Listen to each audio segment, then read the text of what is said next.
Una sa lahat, nalibing ng buhay ang babaeng ito sa pagtama ng magnitude 6.4 na lindol sa Nepal. Dali-daling nagukay ang mga rescuer. Maya-maya pa, tuluyan siyang naiangat mula sa guho. Isang kwento ng pag-asa sa gitna ng trahedya. Ang buong kwento, abangan, maya-maya lang. Magandang hapon, Pilipinas. Narito na ang malalaking balita sa Frontline. Matapos isiwalat ang umuugong umanong kudeta laban sa Administrasyong Marcos, AFP Chief Romeo Browner Jr. kumambyo. It was taken out of context. I did not mention about destabilization plot. Makasaysayang talumpati ni Japanese Prime Minister Fumio Kishida sa joint session ng Kongreso, sumentro sa pagprotekta sa malayang paglalayag sa South China Sea. Mga nag-long weekend sa probinsya, nagsisimula ng magbalikan pa Maynila. Traffic sa NLEX at SLEX, sisilipin natin live. Umano'y cybersex din sa Iloilo, sinalakay. Nagpapatakbo niyan, mga Chinese na naman.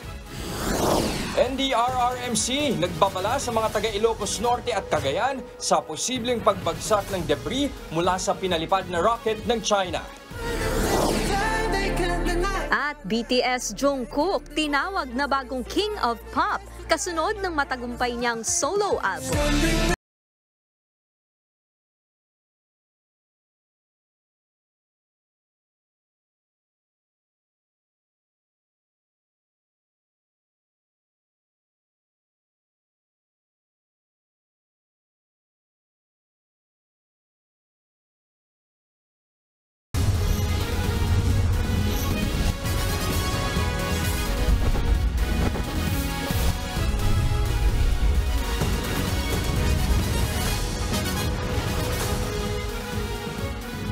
Balik Maynila na mga nagsipag-long weekend sa probinsya. Kaya habaan ang pasensya at asahan na raw ang matinding traffic.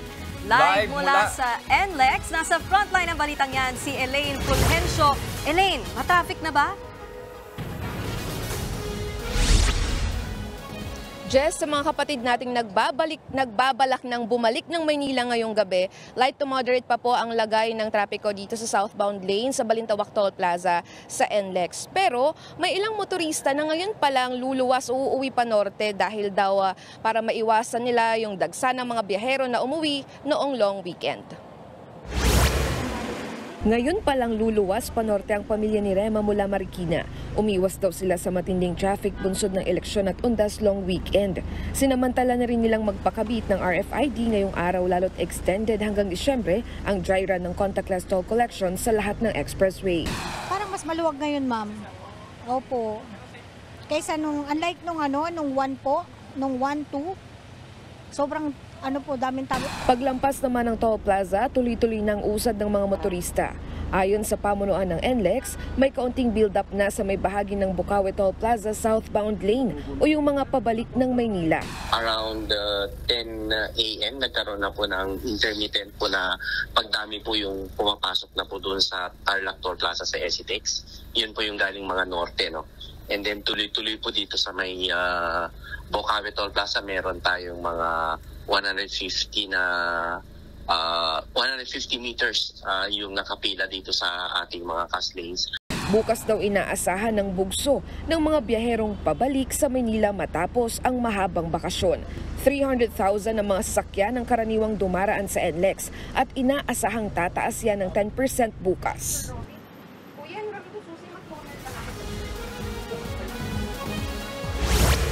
Jess, yung nakikita nyo ngayon ay sitwasyon ngayon dito sa northbound lane dito sa Balintawak Toll Plaza. Yan yung mga sasakyan na paluwas o pauwi ng norte. Samantala, paalala naman ng pamunuan ng NLEX na kung kaya nang bumiyahe ngayong gabi ay samantalahin na po habang maluwag pa dahil bukas nga simula umaga hanggang gabi inaasahang magsisikip na ang southbound lane ng NLEX. At paalala rin pong muli sa ating mga kapatid na magpakabit ng RFID at siguraduhin na may sapat na load para na rin maging mabilis yung pagdaan sa mga toll plaza. Jess?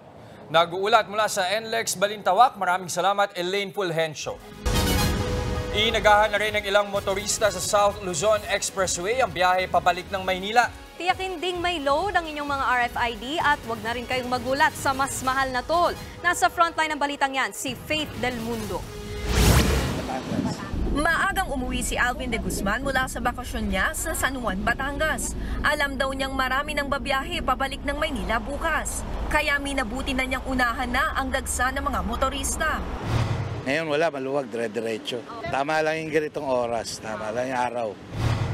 Pero kung si Alvin pauwi na, ang biyahero namang si Irene ngayon palang uuwi ng probinsya. We decided to come here na lang to visit my mom ng November 4 at least hindi na masyadong maraming tao. Lalo na ang init-init pero wala kaming choice. Malayo yung mom ko, nasa Cavite pa. Ayon sa pamunuan ng SLEX, bukas ang inaasahang dagsa ng mga motorista na pabalik ng Maynila.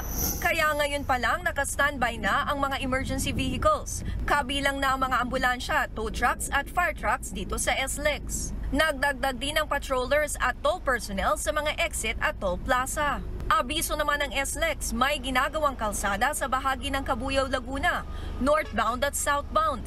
Kaya asahang may kaunting pagsikip ng daloy ng trapiko sa bahaging yan ng expressway. Sa mga motoristang makakaranas ng aberya o emergency, maaaring tumigil sa mga lay-by areas at piling gasolinahan. Pwede ring tumawag sa SLEX hotline na 0917-687-7539. Paalala rin ng SLEX sa publiko, epektibo na ang dagdag singil sa toll simula kahapon. 10 hanggang 30 pesos depende sa class ang dagdag sa kasalukuyang toll ng mga mula Calamba patungong Alabang. Kung mula namang Calamba hanggang Santo Tomas, 4 hanggang 8 pesos ang dagdag. Nagbabalita mula sa Frontline, Faith Del Mundo, News 5. Wala na raw planong humingi ng taas pasahe ang mga provincial bus kasunod ng serye ng toll hike sa mga expressway. Ayon sa samahan ng mga provincial bus operator, bababa naman daw ang presyo ng diesel sa susunod na linggo. Bukod pa rito, mga provincial bus lang daw na pumapasok ng Maynila ang apektado ng toll hike at hindi ang mga bus o bus sa Visayas at Mindanao. Posibleng hanggang 1 peso and 30 centavos ang bawas sa kada litro ng diesel sa darating na linggo. Hanggang 60 centavos naman sa litro ng gasolina at higit piso sa litro ng kerosene. Bunsod daw ito ng pagbaba ng demanda at epekto ng giyera ng Israel at Hamas. Itinanggi ni AFP Chief Romeo Brawner Jr. na may destabilization plot laban kay Pangulong Bongbong Marcos. Na-misquote lang daw siya. Nasa frontline na balitang yan, si Marian Enriquez. Medyo it was taken out of context, no? Yung sinabi ko, I did not mention about destabilization plot. Hindi totoong may destabilization plot laban kay Pangulong Bongbong Marcos sa hanay ng Armed Forces of the Philippines. Yan ang iginiit ni AFP Chief of Staff General Romeo Brawner Jr. matapos isiwalat ang umano'y nilulutong kudeta sa kanyang talumpati sa Joint Change of Command at Chief of Office Ceremony sa Camp Don Basilio Navarro sa Zamboanga City kahapon. Marami po tayong naririnig ngayon masasabi natin mga destabilization efforts. May mga nagsasabi na dapat ay magkaroon ulit ng kudeta. Ang paliwanag ngayon dyan ni Brawner? Kasi pag sinabi nating plot, parang plano na ito na i-execute na lang. No? So, ang sinabi ko during my statement was that may mga naririnig tayo na mga ugong-ugong ng mga destabilization efforts, no? Yun yung specific word na ginamit ko. So I did not use the word plot. Simpleng panghihikayat lang aniya sa mga sundalo na huwag sumama sa mga pagkilos ang kanyang sinabi sa naturang talumpati. Some of them were former officers of the Armed Forces of the Philippines. At nakausap ko yung iba sa kanila. Sabi ko sa kanila, sir, you have the right to do that because we are in a democracy. But please, do not involve the active personnel of the Armed Forces of the Philippines. Awa na tayo sa ating bansa.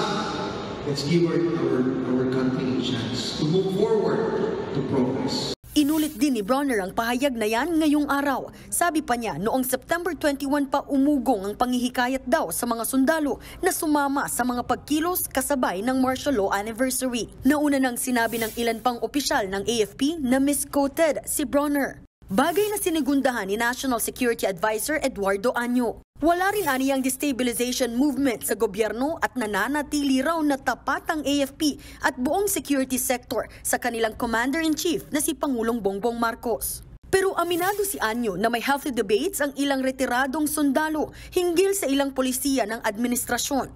Tiniyak naman ni PNP Chief Benjamin Acorda Jr. na suportado rin ng kanilang hanay ang administrasyong Marcos. Well, on the part of the PNP, we are doing our monitoring also. But as regards sa PNP side, we don't see any reason for going against the government. We are very much, lalo ang police, we follow the rule of law. Tikom naman ang bibig ng liderato ng Kamara sa umugong na destabilization plot. Nagsalita na yata si Chief of Staff, General Bronner, kaya doon na lang tayo, iiwan na natin sa salita na lang niya. Wala namang pahayag si Senate President Mig Zubiri.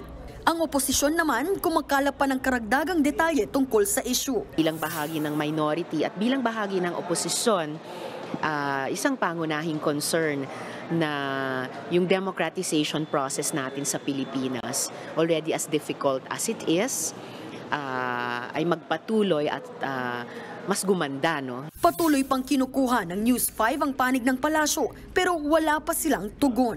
Nagbabalita mula sa Frontline, Marian Enriquez, News 5. Sa kauna-unahang pagkakataon, nagtalumpati sa harap ng Kongreso ng Pilipinas ang isang leader ng Japan. Binigyang diin ni Prime Minister Fumio Kishida ang pagprotekta sa malayang paglalayag sa South China Sea. Nagbabalik si Marian Enriquez. Pasado 10:30 kaninang umaga, dumating sa batasang pambansa si Japanese Prime Minister Fumio Kishida para magtalumpati sa kauna-unahang pagkakataon sa Special Joint Session ng Kongreso ng Pilipinas. Sinalubong siya ni Senate President Mig Zubiri, House Speaker Martin Romualdez, kasama si AFP Chief of Staff Romeo Bronner Jr. at iba pang mambabatas. Sa umpisa ng kanyang talumpati, bumati pa siya sa wikang Filipino. Republic of the Philippines, ladies and gentlemen. Binigyang diin ni Kishida ang malalim at matatag na relasyon ng Japan at Pilipinas na ngayon itinuturing na raw na nasa Golden Age. Muli namang kinumpirma ni Kishida ang pagpapalakas ng free and open international order base sa rule of law. Pinunto niya rin ang pagtatanggol sa isang free and open Indo-Pacific. Underlying this plan is our determination to lead the international community toward cooperation rather than division and confrontation, and to defend freedom and the rule of law at all costs. Inanunsyo rin ni Kishida na nagbigay ang Japan ng 12 barko sa Philippine Coast Guard para palakasin ang maritime security capability ng bansa. Nagpadala rin ng Japan ng warning at control radar sa Philippine Air Force noong nakaraang buwan. Magbibigay din ng Japan ng coastal surveillance radars sa Philippine Navy. Bahagi yan ng unang cooperation project sa ilalim ng Official Security Assistance ng Japan. Iginiit ni Kishida ang kahalagahan ng trilateral cooperation ng Pilipinas, Amerika at Japan sa pagprotekta sa freedom of the sea sa South China Sea. The first joint exercise by the Coast Guard agencies of the three countries was held in June this year. Through these efforts, let us protect the maritime order, which is governed by laws and rules, not by force. Ito ang kauna-unahang pagkakataon sa kasaysayan ng Kongreso na may bumisita at nagtalumpati na isang Japanese Prime Minister sa isang special joint session ng Kamara at Senado. Malaking bagay anila ang patuloy na mensahe ng suporta at kooperasyon ng Japan sa Pilipinas. Pinuri naman ng liderato ng Kongreso ang talumpati ni Kishida. Japan is a best friend to the Philippines. Talaga napakalapit ng puso ng Japanese government and Japanese people sa atin dito sa ating bansa. He spoke of world peace and regional security, and yet he had the compassion to speak about projects being downloaded here. Handa naman daw ang Senado na talakayin ang isinusulong na Reciprocal Access Agreement ng Japan at Pilipinas. Layo nitong magkaroon ng interoperability training ang Navy at Coast Guard ng dalawang bansa. Nagbabalita mula sa Frontline, Marian Enriquez, News 5. Formal nang isinumite ng Kamara sa Senado ang 2024 General Appropriations Bill. Pagtitiyak ni House Speaker Martin Romualdez, walang pork barrel sa 5.768 trillion pesos na panukalang pondo para sa susunod na taon. Bawat piso dumaan daw sa mabusising pagsusuri. 194.5 billion pesos naman ang na-realign na pondo. Kasama nito ang tinanggal na confidential funds mula sa Office of the Vice President at Department of Education. Inilipat ito sa mga ahensyang nagbabantay sa seguridad ng bansa at sa mga gastusin sa pagtugon sa global inflation at food security. Bumisita rin si Japanese Prime Minister Fumio Kishida sa tanggapan ng Philippine Coast Guard bilang bahagi ng kanyang 2-day official visit dito sa bansa. Inilibot ang Japanese leader sa BRP Teresa Magbanwa ang multi-role response vessel na nabili ng Pilipinas sa tulong ng Japan. Nagpasalamat si PCG Commandant Admiral Ronnie Gavan sa pagbisita ni Kishida. Patunay daw ito na matatag ang ugnayan ng Pilipinas at Japan. Bago ang pagbisita ni Kishida, nauna nang dumalaw sa PCG kaninang umaga ang Commandant ng Japanese Coast Guard na si Admiral Shohei Ishii. Nagkaroon ng closed-door meeting ang dalawang Coast Guard officials at natalakay ang kooperasyon ng Pilipinas at Japan sa gitna ng tumitinding tensyon sa rehiyon. Pag-usapan namin paano kami mag-cooperate, paano kami mag-aral ng sabay upang mas lalo nating matulungan ang bawat isa sa rehiyon na maging stable ang ating mga karagatan. Bumisita rin sa depo ng Metro Manila Subway Project sa Valenzuela si Kishida kung saan nagpasalamat si Transportation Secretary Jaime Bautista sa pamahalaan ng Japan. Malaking bahagi ng proyekto ang pinondohan ng Japanese International Cooperation Agency o JICA sa 2029. Inaasahang magiging operational ang Metro Manila Subway. Na-ospital si dating Pangulong Rodrigo Duterte matapos madulas sa kanyang kwarto sa Davao City. Sinamahan siya ni Senator Bongo sa Davao Doctors Hospital para magpa-check up. Mapapansin sa mga larawan sa social media post ng senador na nakatungkod si Duterte. Pero sabi ni Go, maayos ang lagay ng dating Pangulo base sa resulta ng kanyang x-ray. Nag-group picture pa ang dating Pangulo kasama ng mga doktor at staff ng ospital.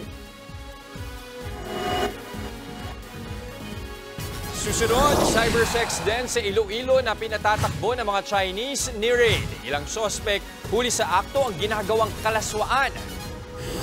Labi ng Pinay caregiver na pinatay ng mga Hamas, sinalubong sa Pangasinan bilang bayani. At nasa 20 Pinoy na stranded sa Gaza, makakatawid na bukas sa Egypt. Lahat ng yan sa pagbabalik ng Frontline Pilipinas Weekend.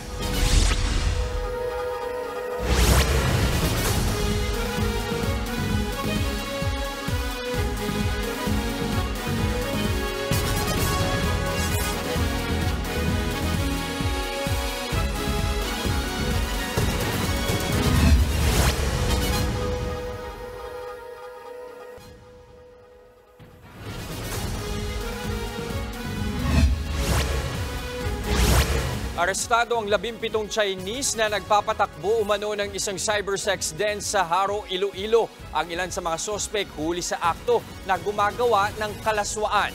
Nasa frontline ng balitang yan si Jenny Dongon. Iniharap ng mga pulis sa mga Chinese na ito sa harap ng media. Ilan lang sila sa 17 Chinese nationals na naaresto sa loob ng isa umanay cybersex den sa Haro, Iloilo. Ayon sa mga pulis, nabiso ang iligal na operasyon ng mga dayuhan sa tulong ng isang tip. May informant po tayo at nagkandak tayo ng intelligence operation sa area na yan. Yung report na natanggap natin, mga 6 months na silang nag-ooperate yan. Sa unang tingin, parang walang milagrong nangyayari sa na-raid na bahay dahil nasa loob ito ng isang exclusive subdivision. Pero pagpasok ng mga pulis, nahuli pa nila sa akto ang ilan sa mga sospek na may ginagawang kalaswaan. Nang tignan ng mga nakabukas na desktop computers, tumambad ang mga masisayang video. Mga foreigner daw ang madalas na parokyano ng grupo. Bukod sa mga naaresto, na-recover ang mahigit 2 dosenang computers, 12 dosenang cellphones at mga SIM card. Iimbestigahan ito ng mga pulis para malaman kung konektado pa sa ibang iligal na gawain ang mga naarestong Chinese. Wala malalaman natin yan kung lalabas na ang forensic examination ng ating forensic unit. Isinailalim na sa medical examination ang mga nahuling Chinese bago isalang sa mas malalim na investigasyon. Isang follow-up operation naman ang ikinasa para maaresto ang iba pang kasabwat ng grupo. Nagbabalita mula sa Frontline, Jenny Dongon, News 5. Sinalubong bilang isang bayani ng kanyang mga kababayan sa Benmaley, Pangasinan ang mga labi ng caregiver na nasawi sa giyera sa Israel. Nasa frontline ng balitang yan, si Rainiel Pawi. Sinalubong ng musiko at mga sasakyang may puting lobo ang pagdating ng mga labi ng caregiver na si Angeline Aguirre sa Benmaley, Pangasinan kaninang umaga. Itinuturing siyang bayani ng kanyang mga kababayan at ng Overseas Workers Welfare Administration o OWA. Isa si Angeline sa 4 na Pilipinong nasawi sa bakbakan ng Hamas at Israel.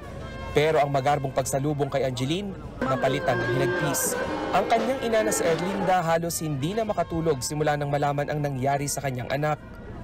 Nakasanayan daw kasi ni Nanay Erlinda na hintayin ang voicemail ni Angeline bago siya matulog.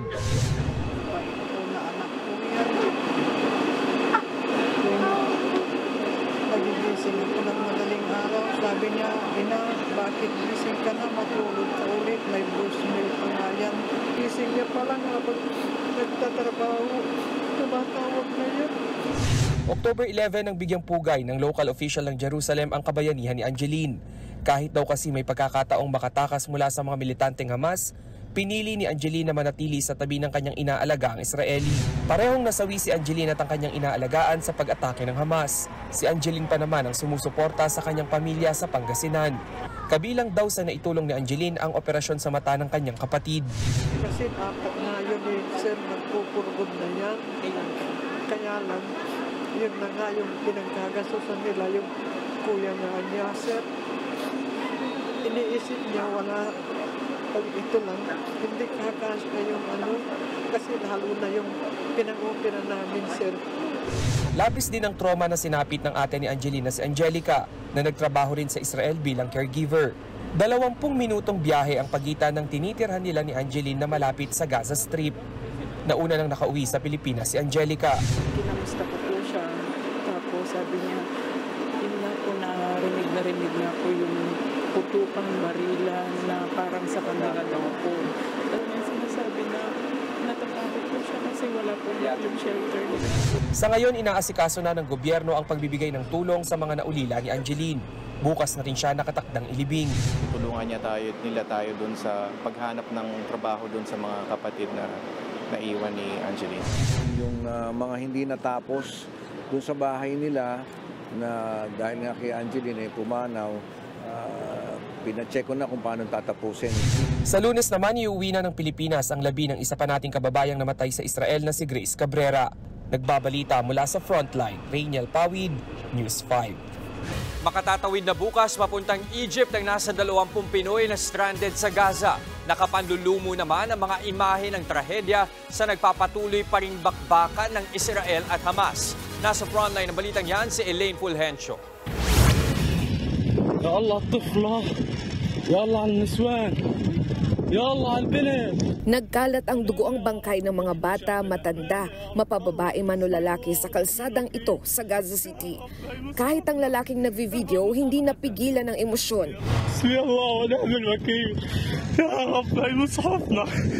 Pinaniniwala ang kabilang sila sa mga nasawi sa nagpapatuloy na giyera sa pagitan ng Hamas at Israeli forces. Sa California, USA naman, inakyat ng mga pro-Palestinian protesters ang cargo ship na ito sa Port of Oakland. Gusto nilang pigilan ang pag-alis ng barko na pinaniniwala ang may kargang mga armas na dadalhin sa Israel. Kontra sila sa pagpapadala ng military aid ng Amerika sa Israel na lalo lang daw nagpapalala ng sitwasyon.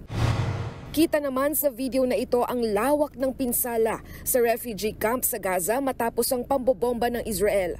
Walang tigil ang mga residente sa paghahanap ng mga posibleng nakaligtas. Umakyat na sa higit 9,000 Palestinian ang nasawi mula ng sumiklab ang giyera noong Oktubre. Nasa 1,400 naman ang patay sa panig ng Israel. Kinumpirma naman ng ating Department of Foreign Affairs na pinayagan na ng Israeli government na makatawid sa Rafah crossing ang lahat ng 136 na Pinoy na nasa Gaza. 20 sa kanila patatawirin papuntang Egypt simula bukas. Pero ang problema, hindi raw lahat gustong umuwi sa Pilipinas. As of yesterday, 115. Ngayon, hindi na masyado maraming gusto umuwi dahil sa patakaran, nung lumabas daw ng approval, hindi kasama ang mga Palestinian na asawa. Ayaw naman umuwi ng mga ibang Filipino citizens kung hindi kasama yung husband o yung iba anak ng Palestinian, ayaw rin lumabas kung hindi kasama ng tatay nila. Ngayong araw, 6 na Pinoy mula Lebanon ang darating sa Pilipinas. Sa Lunes at Martes, nasa 50 repatriates naman mula Israel ang uuwi sa bansa. Nagbabalita mula sa Frontline, Elaine Fulgencio, News 5. Susunod ang makapigil hiningang pag-rescue sa babaeng natabunan ng buho sa lindol sa Nepal. Debris mula sa pinakawalang rocket ng China, posible raw bumagsak sa karagatan sa Ilocos at Cagayan. At Golden Album ni BTS Jungkook, record-breaking. Huwag kayong bibitaw, magbabalik pa ang Frontline Pilipinas Weekend.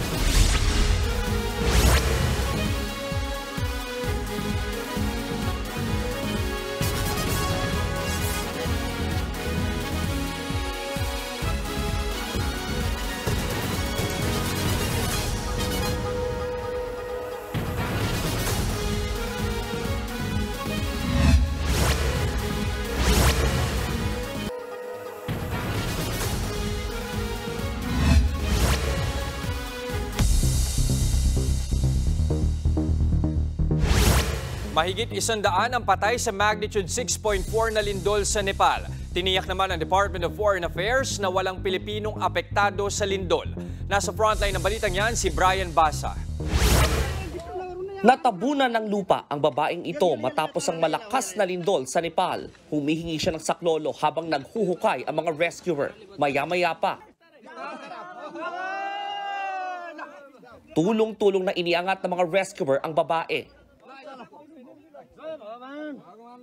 Inasikaso rin ng mga rescuer ang iba pang sugatan at nawala ng malay.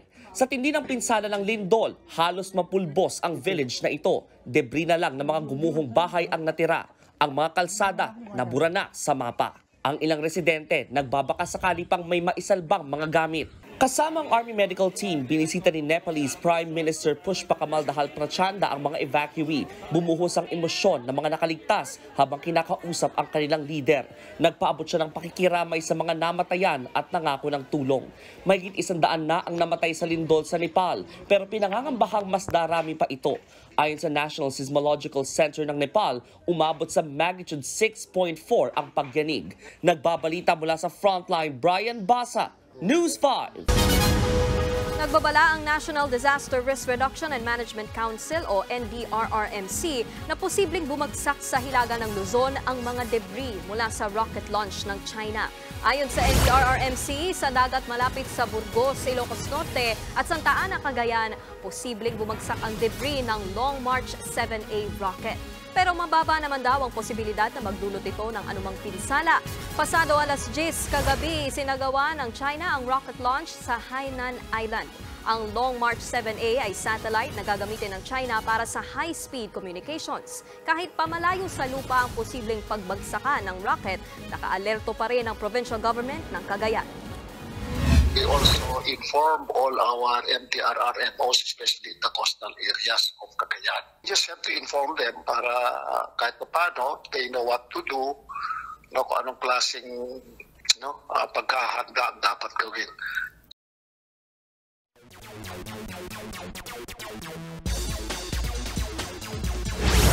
Magbabalik ang inyong favorite hardcourt action sa opening ng PBA Commissioner's Cup bukas. Unang maghaharap ang Magnolia Chicken Templados at ang Governor's Cup champion na TNT Tropang Giga. Gaganapin ang opening game sa Smart Araneta Coliseum alas 7 ng gabi bukas. Magkakaroon din daw ng awarding at parade of teams kasama ang kani-kanilang mga muse. Mapapanood yan sa A to Z, Signal Play, PBA Rush at Pilipinas Live App. Tara na't i-test drive natin ang level up na bumper car sa isang mall sa Mandaluyong.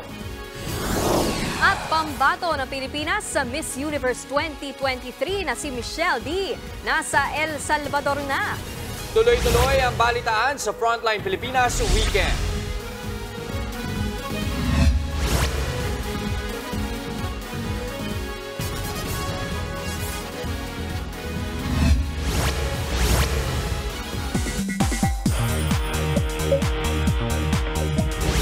Umiinit na ang Miss Universe fever sa pagdating sa El Salvador ng ating pambatong si Michelle D.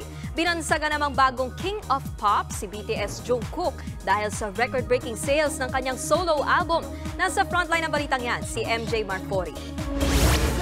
In just one day, matapos i-release ni BTS Jungkook ang first solo album niyang Golden, nahit agad nito ang record-breaking 2 million sales. Kaya hawak na niya ngayon ang highest first-day sales of any solo album sa K-pop music chart. Binigyan din ng bagong titulong Pop King ng mga critics si Jungkook dahil sa kanyang Golden Album. Kakulat ni Jungkook sa record-breaking album niya sina Ed Sheeran, Latto at Shawn Mendes. Nasa El Salvador na ang pambato ng Pilipinas sa Miss Universe 2023 na si Michelle D. Hiningi ulit niya ang suporta at bayanihan ng mga Pinoy. I am so excited to all of my kababayans that are watching. Please don't forget to support me and my journey. All of the girls here are so amazing. And Sa ngayon, pasok si Michelle sa top 10 online fan votes. Kung siya ang mananalo rito, sigurado na ang slot niya sa semi-finals. Siya naman ang nangunguna sa botohan ng Voice for Change. Ang tatlong magtatop sa Voice for Change ay mabibigyan ng $12,000 para sa napiling advokasya ng kandidata. Sa November 18 na ang Miss Universe Coronation Night. Simula naman sa Lunes. May bagong yugtong aabangan sa FPJ's Batang Quiapo. Mas maaksyon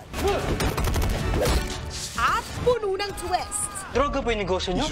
Ang bagong chapter ng paborito nating teleserye. Kaabang-abang din ang mga mangyayari sa love team na Tanggol at Bubbles, played by Ivana Alawi. Usap-usapan na nga ngayon ang mainit nilang eksena sa bagong trailer. Mapapanood ang Batang Quiapo Lunes hanggang Biyernes 8 p.m. dito sa TV5. Nagbabalita mula sa Frontline, MJ Marfori, News 5.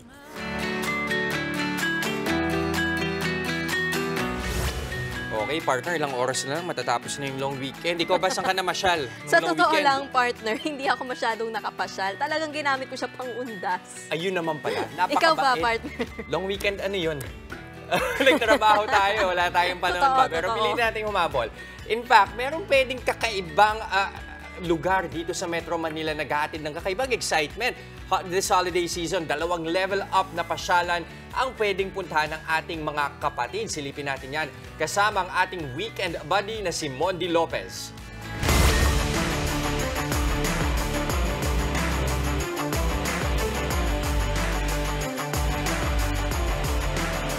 Winter adventure ba ang trip mo ngayong holiday season? Pero ang problema, mabigat sa bulsa? Hindi na kailangan mag-abroad dahil meron yan sa Mandaluyong. Wala mang snow sa Pinas, may paandar na ice rink sa loob ng isang mall. At pwede kang mag-glide on ice sakay ng bumper cars. Goods lang kung panay atras sa bante ng bumper car mo. Basta huwag lang kalimutang magpreno para hindi mabunggo. At ang dapat mong pigilan, magpaikot-ikot lang.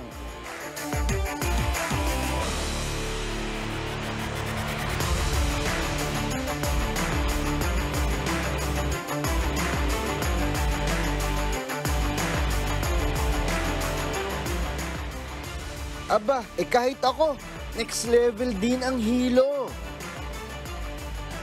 Single ka man, feeling magjowa, o trip lang mag-isa? Sa bagong ice adventure na ito, one to sawa ang saya. Level up talagang bonding ng buong pamilya at barkada. Sobrang nag-enjoy kami sa first time experience namin dito sa ice skate bump car. Masaya po siya. Pero teka, saan nga ba galing ang ideya ng kauna-unahang ice bumper car sa bansa? Yung ice bumper cars originated from the concept of snow tubing. So para siyang winter activity hobby and sport where yung mga tao sumasakay ng inflated tire tapos sa mga ski resort. Di gaya ng tradisyonal na bumper car, walang pole na nakakabit bilang power source. At kung inaapakan para umandar noon, ginagamitan na yan ng joystick ngayon. O di ba? Level up talaga. Naging paboritong libangan ng iba't ibang henerasyon ng bumper car. Nagbibigay kasiyahan kasi ang pagmamaneho nito at pagbangga ng pamilya at kaibigan. Kaya tara!